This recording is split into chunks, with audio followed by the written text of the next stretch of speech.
Systems thinking is a discipline for seeing wholes. It is a framework for seeing interrelationships rather than things, for seeing patterns of change rather than static snapshots. A learning organization is an organization that is continually expanding its capacity to create its future. The organizations that will truly excel in the future will be the organizations that discover how to tap people's commitment and capacity to learn at all levels in an organization. Don't push growth, remove the factors limiting growth. Through learning we recreate ourselves. Through learning we become able to do something we never were able to do. Through learning we reperceive the world and our relationship to it. Through learning we extend our capacity to create, to be part of the generative process of life. Sharing knowledge is not about giving people something or getting something from them. That is only valid for information sharing. Sharing knowledge occurs when people are genuinely interested in helping one another develop new capacities for action. It is about creating learning processes. The key to success isn't just thinking about what we are doing but doing something about what we are thinking. A shared vision is not an idea. It is rather a force in people's hearts. At its simplest level, a shared vision is the answer to the question, what do we want to create? The most effective people are those who can hold their vision while remaining committed to seeing current reality clearly. You cannot force commitment. What you can do, you nudge a little here, inspire a little there, and provide a role model. Your primary influence is the environment you create. In a learning organization, leaders are designers, stewards, and teachers. They are responsible for building organizations where people continually expand their capabilities to understand complexity, clarify vision, and improve shared mental models. That is, they are responsible for learning. When you ask people what it is like being part of a great team, what is most striking is the meaningfulness of the experience. People talk about being part of something larger than themselves, of being connected, of being generative. It becomes quite clear that, for many, their experiences as part of truly great teams stand out as singular periods of life lived to the fullest. Learning organizations where people continually expand their capacity to create the results they truly desire, where new and expansive patterns of thinking are nurtured, where collective aspiration is set free, and where people are continually learning how to learn together. In great teams, conflict becomes productive. Collaboration is vital to sustain what we call profound or really deep change, because without it, organizations are just overwhelmed by the forces of the status quo. Leadership exists when people are no longer victims of circumstances but participate in creating new circumstances. Leadership is about creating a domain in which human beings continually deepen their understanding of reality and become more capable of participating in the unfolding of the world. Ultimately, leadership is about creating new realities. All great things have small beginnings. When there is genuine vision as opposed to the all-too-familiar vision statement, people excel and learn, not because they are told to, but because they want to. Through learning we recreate ourselves. Through learning we become able to do something we were never able to do. Over the long run, superior performance depends on superior learning. The gap between vision and current reality is also a source of energy. If there were no gap, there would be no need for any action to move towards the vision. We call this gap creative tension. In dialogue, individuals gain insights that simply could not be achieved individually. Dialogue starts with the willingness to challenge our own thinking, to recognize that any certainty we have is, at best, a hypothesis about the world. In great teams, conflict becomes productive. The free flow of conflicting ideas is critical for creative thinking, for discovering new solutions no one individual would have come to on his own. Small changes can produce big results, but the areas of highest leverage are often the least obvious. Teams, not individuals, are the fundamental learning unit in modern organizations. This is where the rubber stamp meets the road. Unless teams can learn, the organization cannot learn. Many in positions of authority lack the capabilities to truly lead. They are not credible. They do not command genuine respect. They are not committed to serve.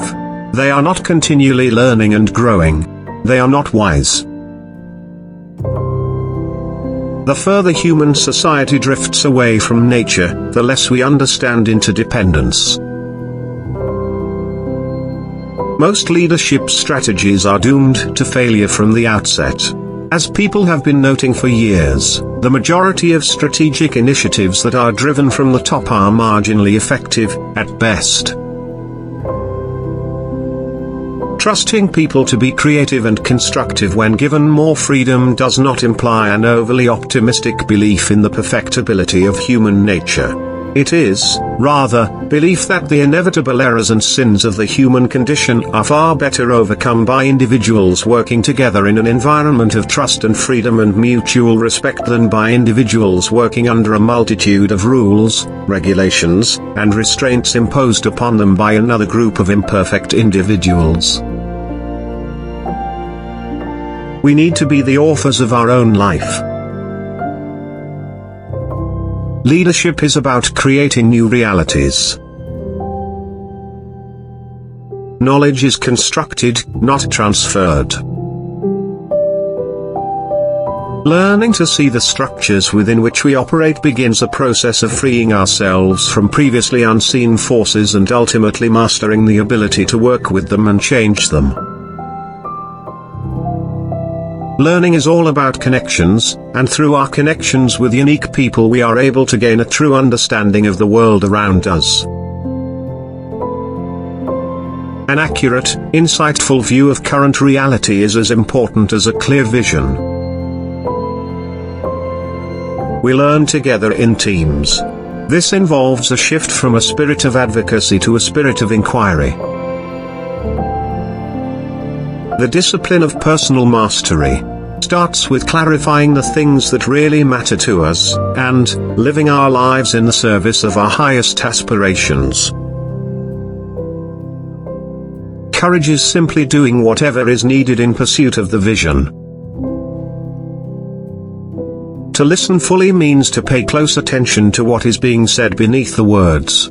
You listen not only to the music, but to the essence of the person speaking. You listen not only for what someone knows, but for what he or she is. Ears operate at the speed of sound, which is far slower than the speed of light the eyes take in. Generative listening is the art of developing deeper silences in yourself, so you can slow our minds' hearing to your ears' natural speed and hear beneath the words to their meaning. It's common to say that trees come from seeds. But how can a tiny seed create a huge tree? Seeds do not contain the resources needed to grow a tree. These must come from the medium or environment within which the tree grows. But the seed does provide something that is crucial, a place where the whole of the tree starts to form. As resources such as water and nutrients are drawn in, the seed organizes the process that generates growth. In a sense, the seed is a gateway through which the future possibility of the living tree emerges. Most of us at one time or another have been part of a great team, a group of people who functioned together in an extraordinary way, who trusted one another, who complemented each other's strengths and compensated for each other's limitations, who had common goals that were larger than an individual's goals, and who produced extraordinary results. The team that became great didn't start off great, it learned how to produce extraordinary results.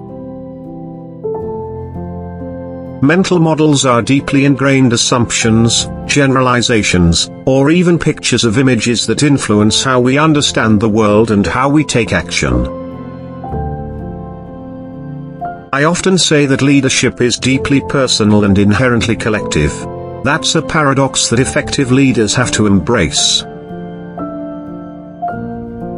If you want real, significant, sustainable change, you need talented, committed local line leaders. If the line manager is not innovating, then innovation is not going to occur.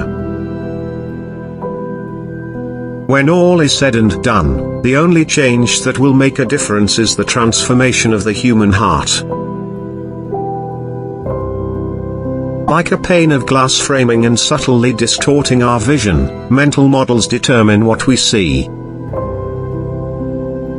Personal mastery is the discipline of continually clarifying and deepening our personal vision, of focusing our energies, of developing patience, and of seeing reality objectively.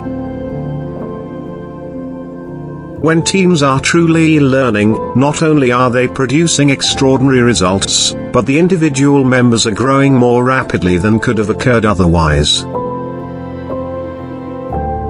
The CARE leadership strategy is simple: be a model. Commit yourself to your own personal mastery. Talking about personal mastery may open people's minds somewhat, but actions always speak louder than words. There is nothing more powerful you can do to encourage others in their quest for personal mastery than to be serious in your own quest. People with high levels of personal mastery cannot afford to choose between reason and intuition, or head and heart, any more than they would choose to walk on one leg or see with one eye.